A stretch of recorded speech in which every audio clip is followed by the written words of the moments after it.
Hey everybody, it's the Trout, and welcome to another episode of the Trout Show podcast. Thank you so much for stopping by. Now, when we think about country music and the capital of country music, we usually think about Nashville, Tennessee, or at least the music that comes out of the southeast part of America. But today, I interview a gal that lives in Maine. Yes, that's right. And she is a country rising star in the northeast part of the country. Her name is Lexi James. And Lexi's already made her name known up there. She's been nominated for several country awards there, and she travels along the East Coast. She's got music coming out, and I think it's a fun interview, and I think you will too. So sit back and get yourself an adult beverage and enjoy this episode with country rising star Lexi James, coming up next on The Trout Show.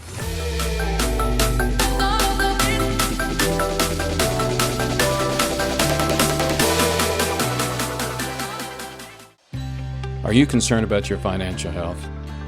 Then why don't you count on an expert that has years of experience of helping people just like you reach their financial possibilities? That's David Smith with Edward Jones at 469-372-1587. David has years of experience of helping people just like you. So reach out to him today, 469-372-1587. David Smith with Edward Jones.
Next 12 months, what would you like to do? I mean, I know you just released a song, but give me a short-term goal and long-term goal. What's your plans?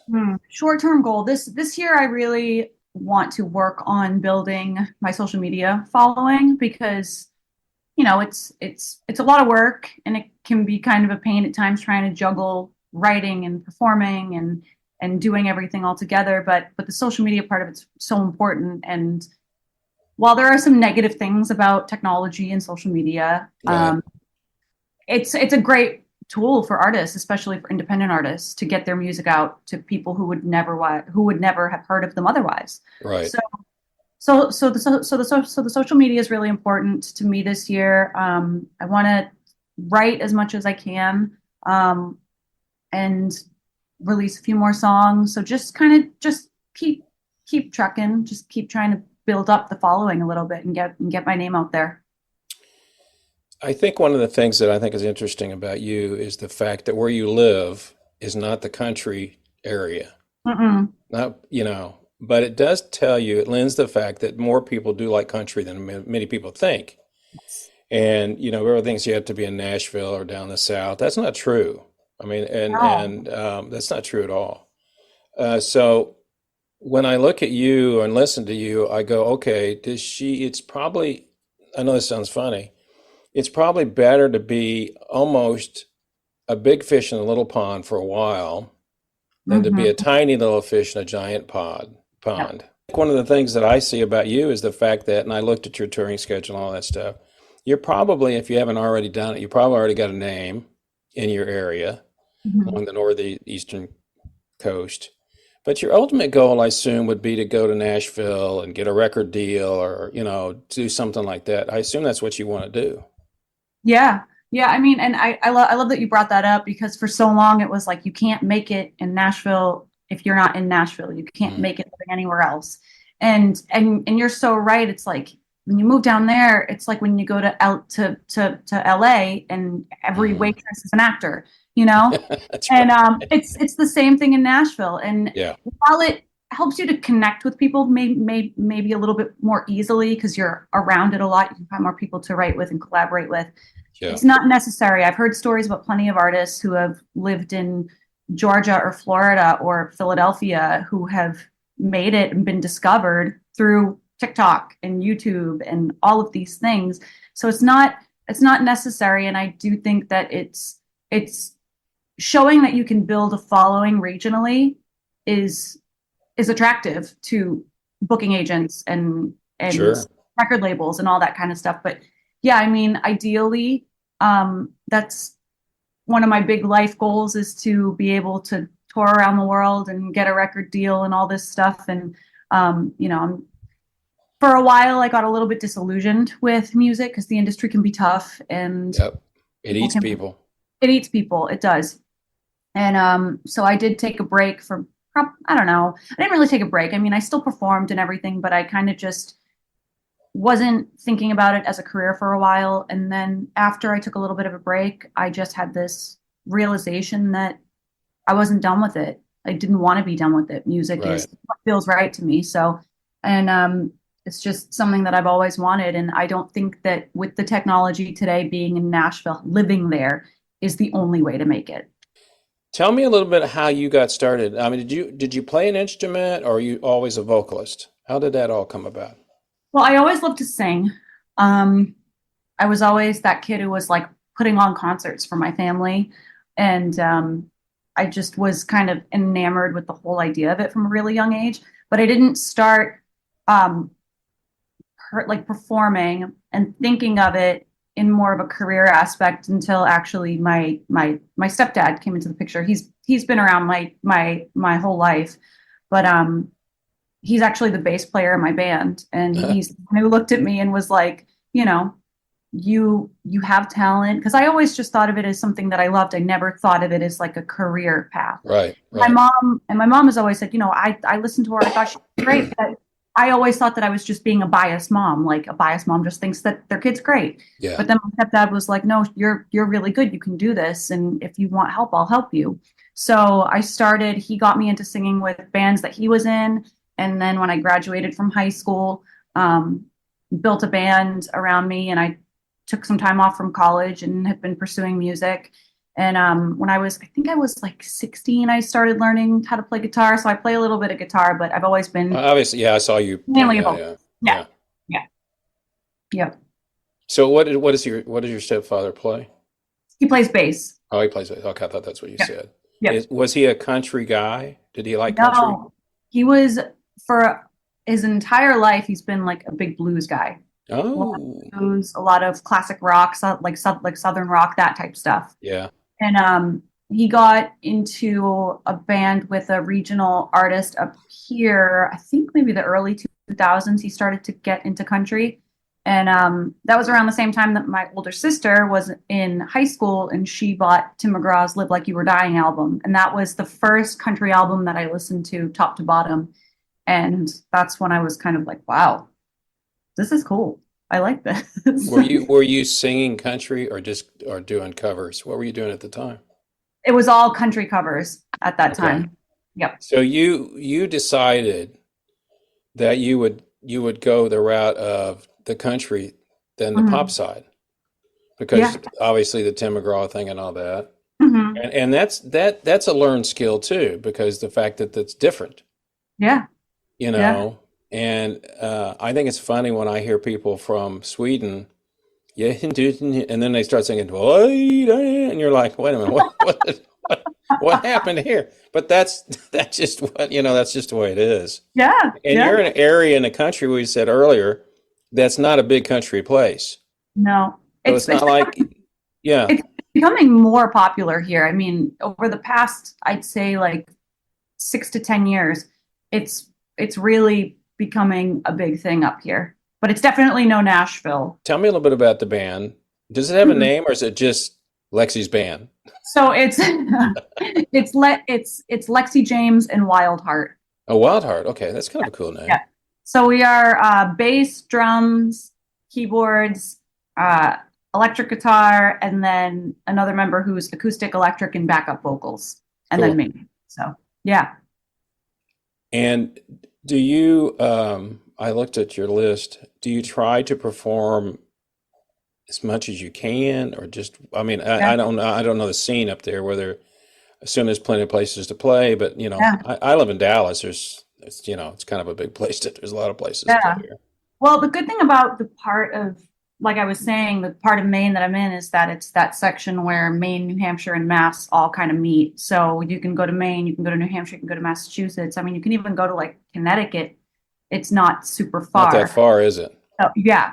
So, I play, there's a lot of places around here that are just strictly country bars. I mean, there's a place in Manchester that Mm. is a country bar, in Wyndham, Maine, that's a country bar. Even in Boston, there's a few of them too. So, but I've been influenced by a lot. So we do mainly country, but we also throw in some pop stuff, some rock stuff, some of my Sure. original stuff. So we try to mix it up because as much as I love country and it's where I feel the most authentic, weirdly enough, as a person who grew up listening to mainly pop until I was in like middle school, Right.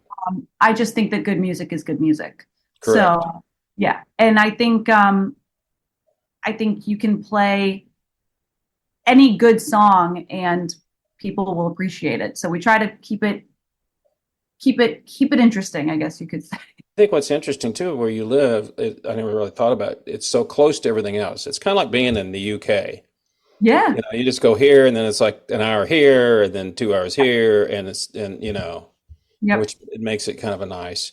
So let's talk a little bit about your songwriting. When was the first? How old were you when you wrote your first song?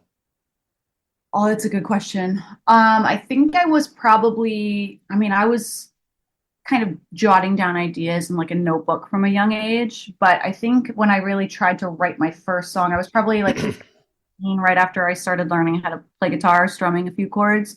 I think I wrote my first one when I was like 15 or 16, and it was probably like 7 minutes long or something ridiculous like that. Do you still remember what it was?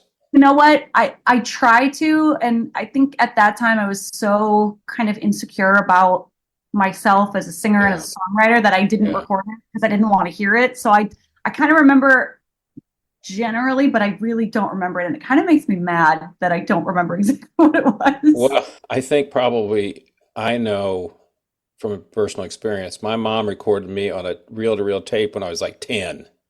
Oh my I God. sound like Mickey Mouse, and I don't know where that tape exists, but I'm glad I don't know where it exists. Yeah, But right. so I was singing and playing guitar. I started when I was 12, so I wrote my first song in eighth Okay. grade. I kind of remember that, and I still remember getting in front of people and they go, "Hey, here's the original by," and I've been a lead guitar player my whole life. Even then, they would come over and tell me, "Turn your amp down, Rick." So in eighth grade, so it's like I've set myself up for the whole thing. It starts young. It It starts young. starts young. And I never ask people this, and I want to ask you this, but because and I know as songwriters, people want to know, where does that come from? You can't explain it. No. You can't tell everybody. When did that moment though, when you said, "Oh, I'm actually a songwriter. This is really good." Do you remember what song it was that you went, "Oh, I think this is a pretty good tune"? Did you play it for somebody and say, "Oh, we like that," or There have been a couple. I mean, I think I really, because there are still some times when I go through like little writer's block Oh, phases. yeah, we all do that. Yeah. It's frustrating, but I think the first time I felt like a real songwriter is the first time I ever wrote a song all by myself that I was really, really proud of. And it's actually a song that I released. It's called Your Mama and Me. And it was a song that I wrote. I was I was spending some time with my nephew, and my nephew, he's going to be 6 next month, and he has autism, and Mm, he's nonverbal. And I remember just looking at him one day because kids with autism just teach you so much about life and about patience and about things that are really mm, important. I remember just looking at him one day and thinking, I just loved him so much. I couldn't imagine how much I was going to love my own kids someday. mm. And so I got this idea for a song that's from the perspective of like a father getting ready to walk his daughter down the aisle and looking back on all these moments in his daughter's life, all these moments that, you know, he thought he couldn't love her more Right. and couldn't imagine what she was going to be and couldn't wait to see her grow up. And I wrote this whole song by myself. It wasn't even from, I mean, it was inspired by my nephew, but it wasn't from my personal experience, which was kind of shocking too. I didn't think I would write a whole song not from my personal experience. So Yeah. after finishing that, I really I was very proud. It's still one of my proudest songs because it was the first song that I wrote by myself that I was like, this feels like a songwriter wrote it, not just an artist trying to write. Pretending to be a songwriter. Exactly. Exactly. Yes. Do you remember when you recorded it? Yes, I do. That was one actually that we recorded in my basement. It was like 2021, I think. So it was still like kind of COVID-ish times. And Right. so we weren't playing a ton of shows. And so we were trying to get together and record and just release some stuff. And so got together with my band because that's my whole live band that you hear on all of the stuff that's been released since like 2020. Okay. And got together and everybody came down and recorded separate parts. And then my drummer mixed it all and it was cool. It's kind of cool to, you know, it's amazing to be in a studio, but it's kind of cool that with the technology today, you can kind of record and make music wherever, you know, wherever is kind of convenient. Yeah, that's true. Do you remember how you felt when you heard it finally mixed? Oh yeah. I mean, it was, again, it was a very proud moment and I'm very hard on myself in a lot of ways in my life. I tend to kind of Yeah. not think I'm good enough. And Everybody has that. Everybody has yeah, that. Yeah, we all do. yeah.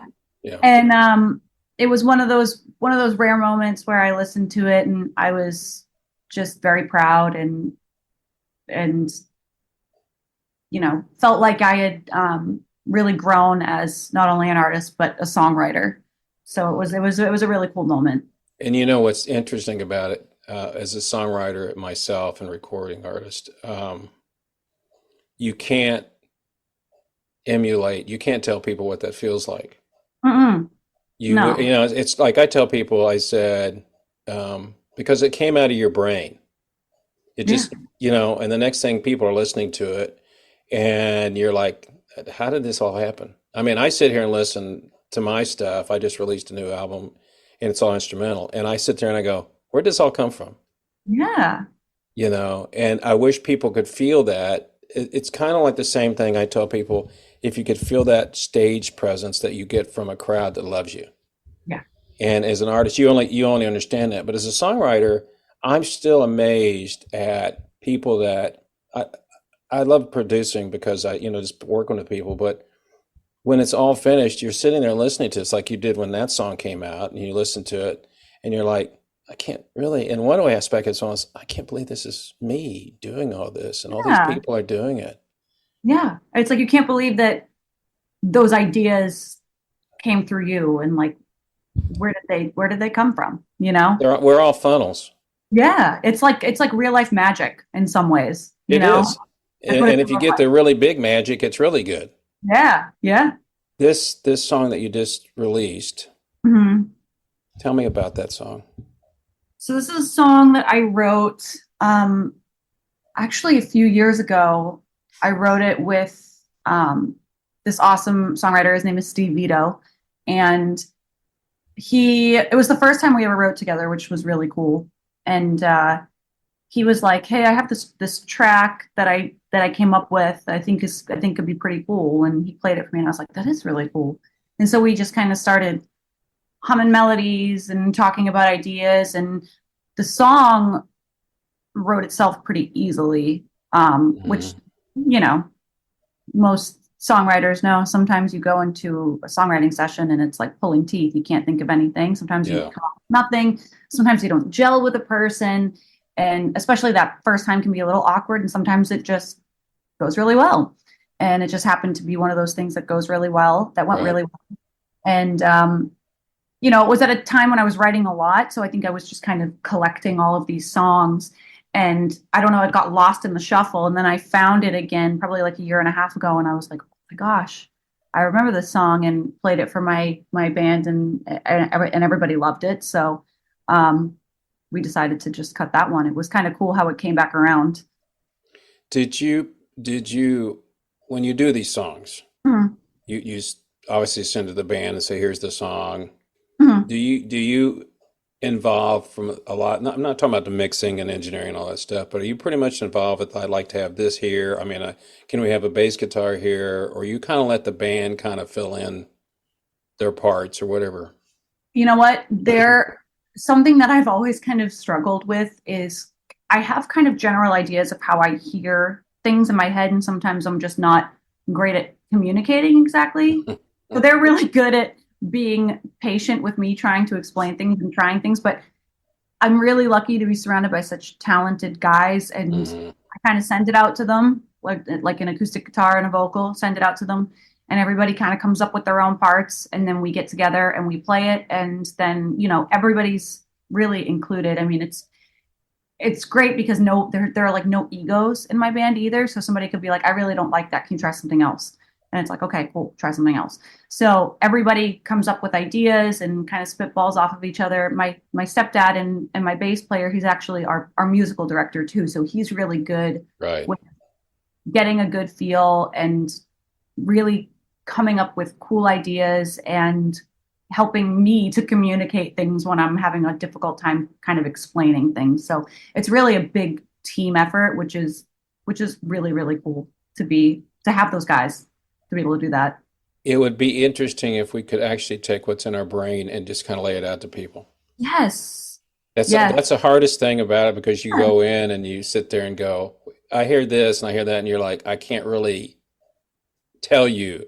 Yeah. I wish you could mind melt me and go, Just I I got wish you. I could play you what I'm hearing right now. But Then that you happens to understand. everybody. Yeah. That happens to everybody. I mean, and then when you get your style, people kind of know what you like. Yeah. But it's Yeah. nice that you have a group of people that you don't have to worry about saying, I don't really like that. Try something different. Yeah. Yeah. Because we all know, I mean, and we all talk about it a lot. It's not about showcasing one person or the other. It's about getting the right sound and the right feel for the song. You want it to Yep. sound the best that it can.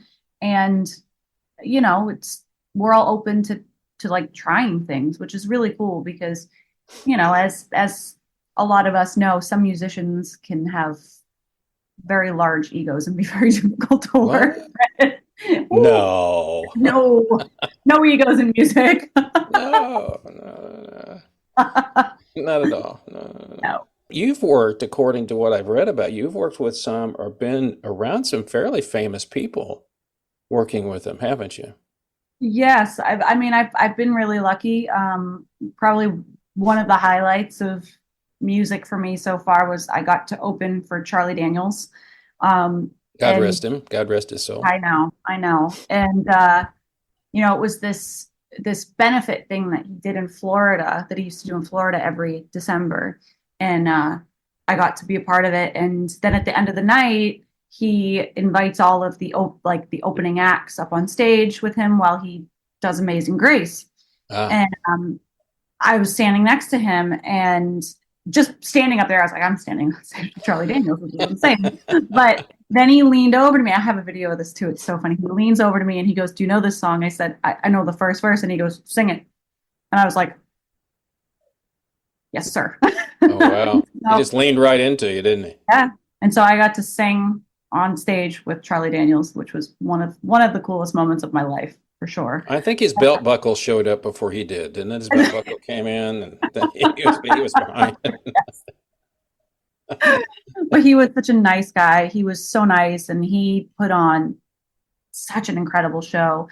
And I've been able to work with some really cool producers, and I write all my own songs now, but in the past I've cut songs that other people have written and on one of my Right. albums. So I was able to cut a song that Carrie Underwood had co-written, and I was able to cut a couple of songs that Ingrid Andress had Hmm. co-written. So I've gotten to be a part of some really cool things and work with some really cool people. I mean, work with some of the session guys down there who play on everything. Oh yeah, they're unbelievable, aren't they? It's the most insane thing to watch. If you could sit next to somebody, living or gone away, Mm. who's your biggest admirer? I mean, what's the big artist that you like that you said, man, I'd like to meet that person and visit with them about their music career? I mean, it's the first person I ever heard who made me want to sing, not just country, but who just blew me away. And I just heard her and said, I want to do that, was Whitney Houston. Oh wow. Um, she was, I mean, like I said, I grew up listening to a lot of stuff, but as a kid, I listened to a lot of Whitney. And I remember literally laying in bed and crying when I found out that she had passed away. Yeah. Um, and she just inspired me so much vocally. But I mean, I'm also from a songwriting perspective. I mean, there's kind of different people for different reasons. Like Sure. vocally, Whitney Houston.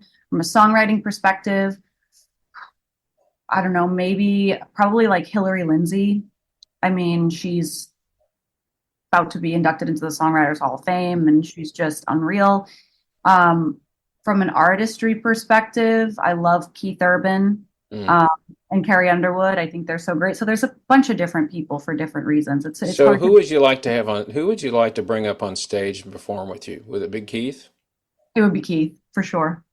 I've seen him 3 times live, and it's amazing every single time. I mean, that's kind of the thing. It's like I hear stories about some people who go see somebody live, and they can be great one time, not so great another time, Yeah. and so it's always really impressive to me when somebody is consistently amazing too. Well, And Keith is at a level. I mean, there's a level there,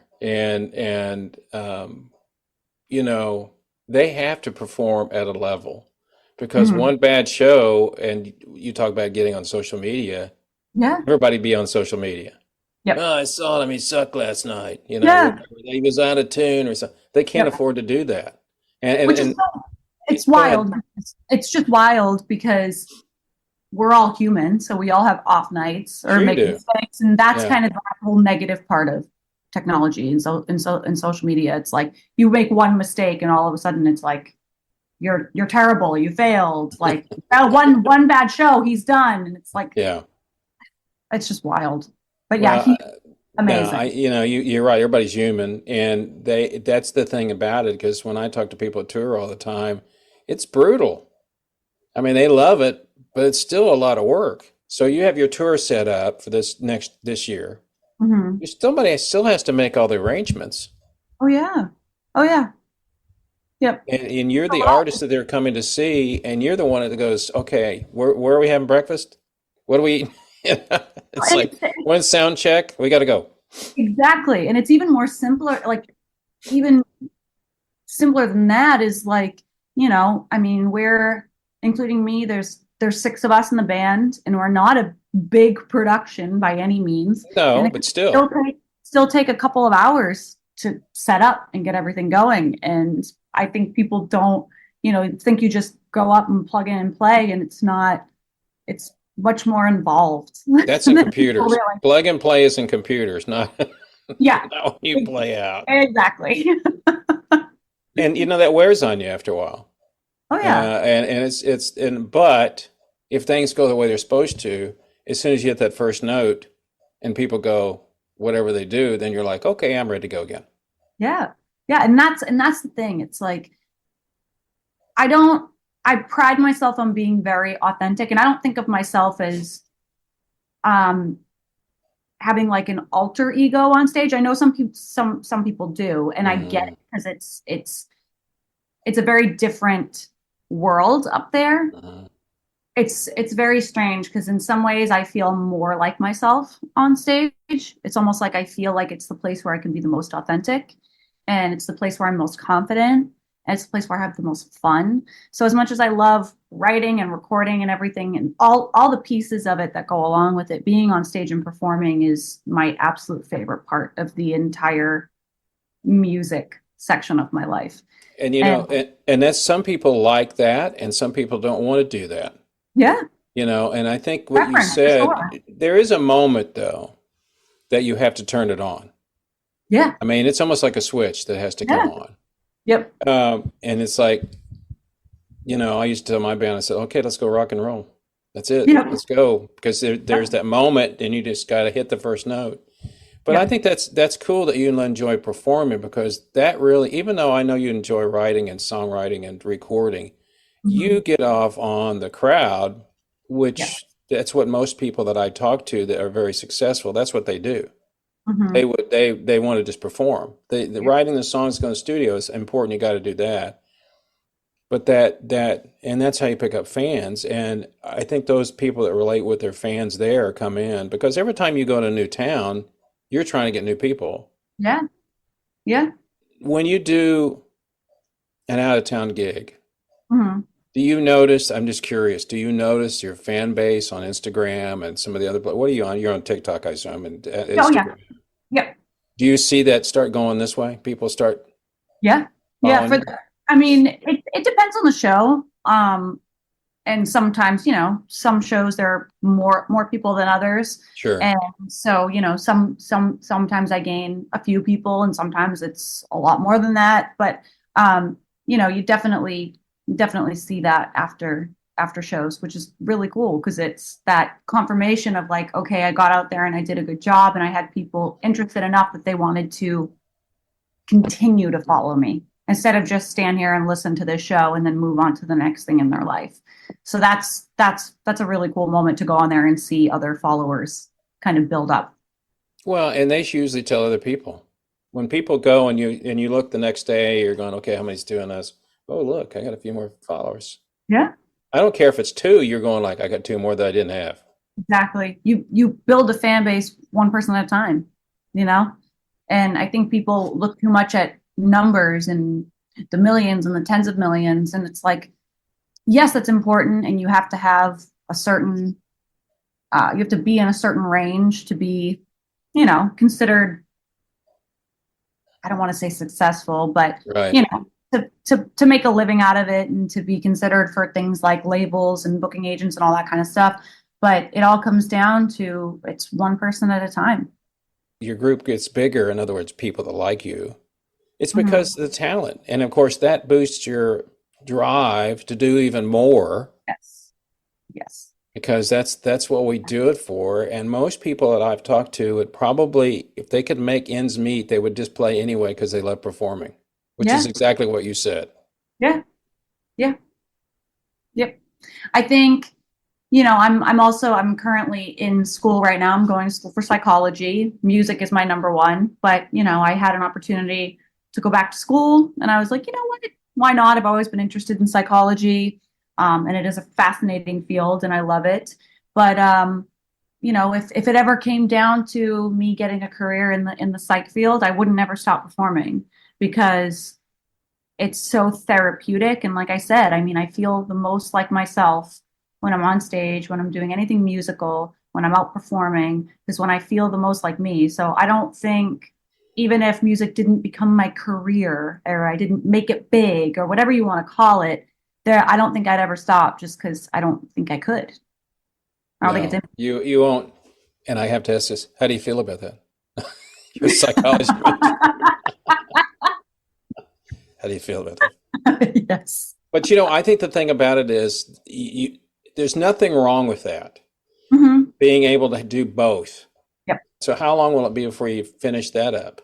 So I will have my bachelor's in October 2025, and then I'm going to go for my master's. So yeah, but I mean, like I'm not for a while when I had to, mentally kind of take a break from pursuing music as a career, and I needed to Right. like step back.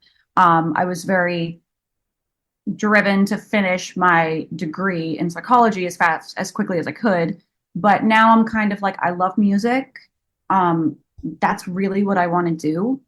And I'm not I mean, I want to get it done, but I don't want to rush through everything in life and make myself crazy and stressed and add too No. much to my plate. It's like, I want to enjoy my life.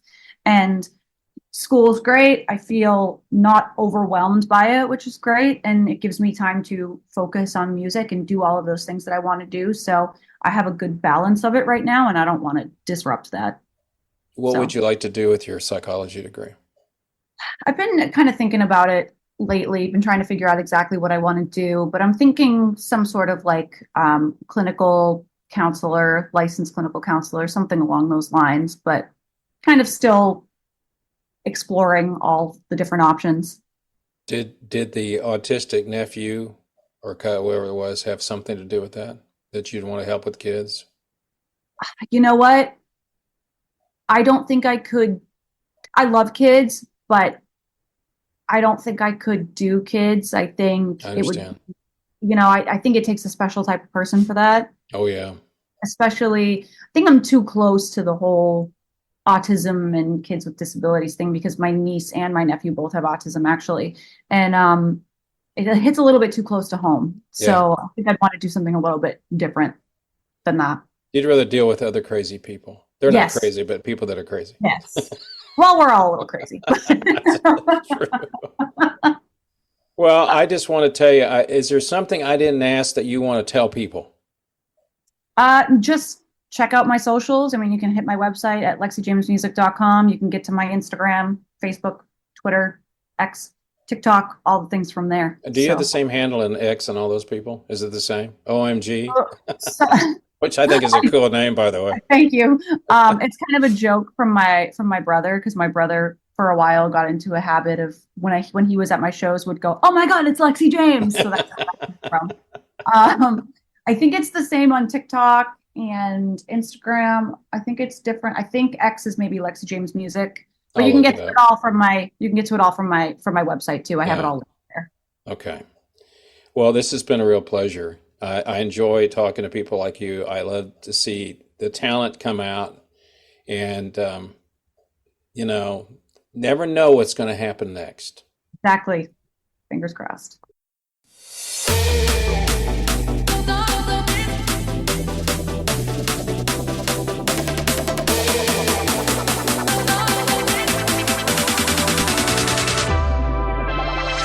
Well, that's it for this episode of The Trout Show. Thank you so much for listening. A very special thank you to Miss Lexi James for coming on the show and talking all about her music career. We wish her best of luck. For more information about her, you can go to her website and find all her socials. It's lexijamesmusic.com. LEXIJAMES music.com. And once again, a special shout out to David Smith for supporting our channel. We appreciate it very much. And as always, if you want to know more about The Trout Show, just go to our website at thetroutshow.com where you can find all the information about our YouTube videos and our podcasts and our music. So until next time, people, remember what I always say. It's only rock and roll. But don't we love it? See ya!